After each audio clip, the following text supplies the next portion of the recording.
आईला काय नशीब आहे आज आमचं. स्वतः चिराग भाऊ आम्हाला भेटायला चक्क.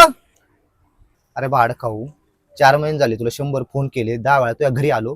कुठे गायब आहे रे? अरे बाई मिले प्रॉब्लेम मध्ये होत रे. अरे प्रॉब्लेम कोणाला नाहीये. अरे पण कधी कधी असं वाटतं ना केशव जीव देऊन टाकावा.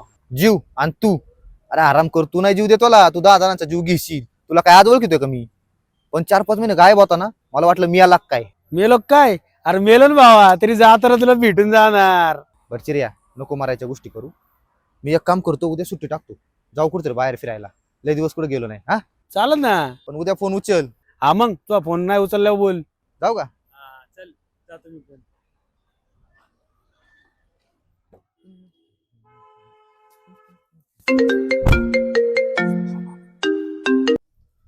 हा बोल ना, काय रे? अरे आपला चिऱ्या गेला रे. कुठे गेला चिर्या? अरे आपल्याला सोडून गेला. अरे आत्ता येतो, आत्ता बोलत होता आम्ही बाहेर. अरे नाही रे बाबा, माझ्या समोर डेड बॉडी पडली. तू काय मेंटल आहे का रे? आत्ता 2 सेकंद पण आले, आत्ता बोलत होतो आम्ही. अरे मी कशाला केशव खोटं बोलू, माझ्या समोर डेड बॉडी पडली रे की.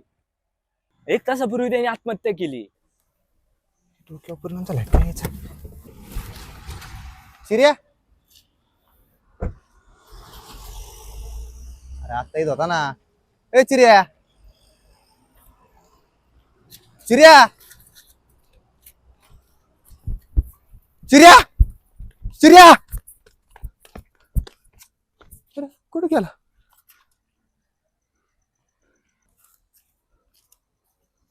अरे मेलो ना भावा, तरी जाताना तुला भेटून जाणार.